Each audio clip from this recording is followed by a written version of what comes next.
ഇന്നലെ വരെ Russia Ukraine യുദ്ധം നിർത്തുമെന്ന് പറഞ്ഞിരുന്ന ട്രംപ് ഇപ്പോഴിതാ നാറ്റോ ഇതിൽ നേരിട്ടിറങ്ങുകയാണ് എന്നുള്ളതിൻ്റെ സൂചന നൽകിയിരിക്കുകയാണ്.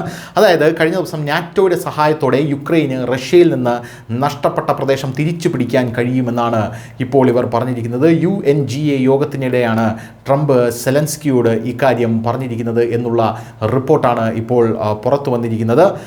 നാറ്റോയുടെ സഹായത്തോടെ യുക്രൈന് റഷ്യയിൽ നിന്ന് അവരുടെ സ്ഥലങ്ങളെല്ലാം തന്നെ തിരിച്ചു പിടിക്കാൻ കഴിയും എന്നാണ് ട്രംപ് പറഞ്ഞിരിക്കുന്നത്. നമുക്കറിയാം ട്രംപ് നേരത്തെ പറഞ്ഞിരുന്നത് എന്താണ്. അതായത് ട്രംപ് നേരത്തെ പറഞ്ഞിരുന്നത് നാറ്റോയുടെ സഹായമൊന്നും തരാൻ കഴിയില്ല, യുക്രൈൻ റഷ്യ പിടിച്ചത്രയും സ്ഥലം അവർക്ക് വിട്ടുകൊടുക്കുക, അതിനുശേഷം ഈ യുദ്ധത്തിൽ നിന്ന് യുക്രൈൻ ആദ്യം പരാജയം സംബന്ധിച്ച് പിന്മാറുക.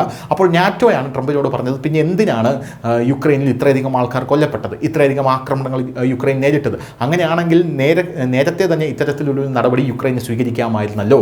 അപ്പോഴും ട്രംപ് തൻ്റെ വാദത്തിൽ ഉറച്ചു നിൽക്കുകയായിരുന്നു.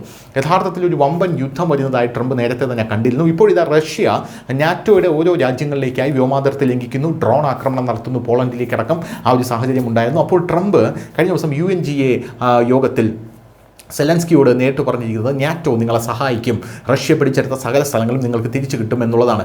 റഷ്യ എന്തായാലും ആ സ്ഥലങ്ങൾ യുക്രൈന് തിരിച്ചു കൊടുക്കാൻ പോകുന്നില്ല. എങ്ങനെയായിരിക്കും റഷ്യയിൽ നിന്നത് വീണ്ടെടുക്കേണ്ടത്? അത് ഒരു ഘോര യുദ്ധത്തിലൂടെ മാത്രമേ സാധിക്കുകയുള്ളൂ. അതായത് ഇതൊരു സിഗ്നലാണ്, യുദ്ധം ഉറപ്പായും ഉണ്ടാകും. അത് നാറ്റോയുമായിരിക്കും, നാറ്റോയും റഷ്യയും തമ്മിലായിരിക്കും. അമേരിക്ക അതിന് ബാക്കപ്പ് ചെയ്യും ആ യുദ്ധത്തിന് എന്ന് കൃത്യമായി ട്രംപ് ഇപ്പോൾ സെലൻസ്കിയോട് ഈ വാക്കുകൾ പറയുന്നതിലൂടെ ലോകത്തിന് വലിയ സൂചനയാണ് നൽകുന്നത്. ഒരുപക്ഷെ ഒരു മൂന്നാം ലോക മഹായുദ്ധമായിരിക്കും വരാൻ പോകുന്നത്. 2026 അത് ഉണ്ടാകും എന്ന് ബാബ വാങ്കെ പ്രവചിച്ചതുപോലെ ഇപ്പോൾ അതിലേക്കാണ് കാര്യങ്ങൾ നീങ്ങുന്നത് എന്നുള്ള സൂചനകളാണ് ലഭിക്കുന്നത്. News India Malayalam.